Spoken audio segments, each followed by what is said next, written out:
Nay, basta si Erica, di ba? Tapos paano ko nalaman na na buntis siya? Umalis kasi siya buntis. May nakabuntis sa kanya. Alam mo, kilala mo eh. Yun. Kilala mo yun, Nay. Di mo lang matandaan, pero kilala mo siya. Yung lagi nagko-collect paghapon ng ng nagko-collect siya lagi ng loto pagkahapon. Yung matanda, yung nasa 60 years old. Alam mo ba kung ano pangalan niya? Ano pangalan? Agapito. Pangit-pangit pati pangalan.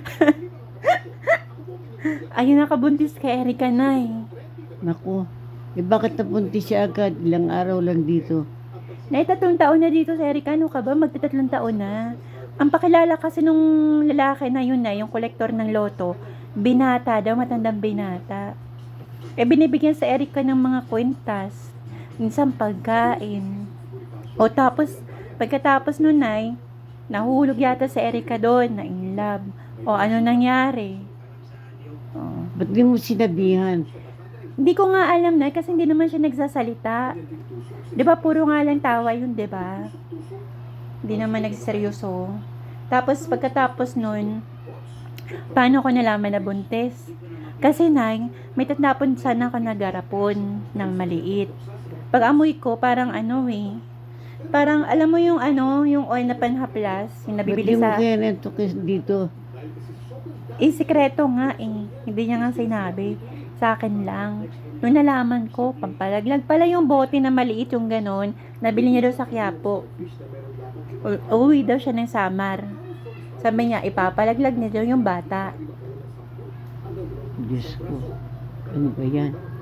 Kaya nga eh. Tapos, bago pa siya umuwi ng Samar, pinuntahan niya yung lalaki na kasi 2 araw nang hindi niya niningil ng loto. Alam mo ba kung ano nangyari? Doon sa lalaki na yun. Nagtago na. Umuwi na pala ng Nueva Ecija. Paano mo malaman na lahat yan? Chinismis sa akin.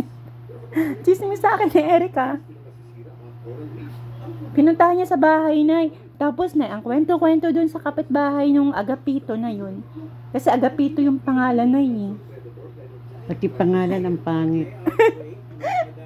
Sorry. Tapos, Nay, yung Agapito na yun, wala na pala doon. Ang kwento-kwento, Nay, umuwi na daw pala ni Nueva Ecija.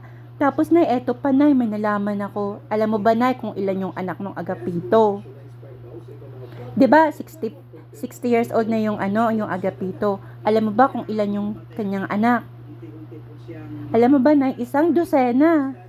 Diyos ko. Saan siya may anak dito? Taga Nueva Ecija.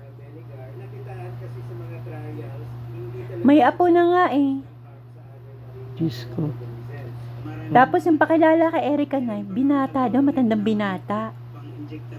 Ito naman sa Erica, Naniwala. oo, naniwala. O ayun, nabembang. Ito sana nang kwento mo sa'yo. Sinabihan mo siya kaagad. Nay, hindi ko nga alam, 'di ba lagi nakatawa lang yun, ngisi-ngisi, 'di ba? Yung pala, nagdadalang tao na pala. Yun, umuwi ng Samar. Buntis. Na 1, 2, 3. O ano ngayon, Nay?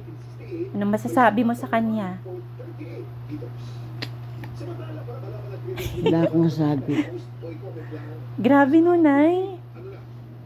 Nay, ano mo nakabuntis sa kanya? Si Agapito, Nay. Diyos ko. Yung matandang lalaki na nangolekta ng loto, ayun na yung nakabuntis sa kanya. Pakilala, binata, yung pala may 100 ng anak. Sa Dusena. Oo. Diyos ko naman. Kaya nga, Nay, tignan mo. Ano nangyari? Buntis, umuwi na ng Samar. Ay, hinako talaga sa Erica. Ba't di mo sinasabihan noon?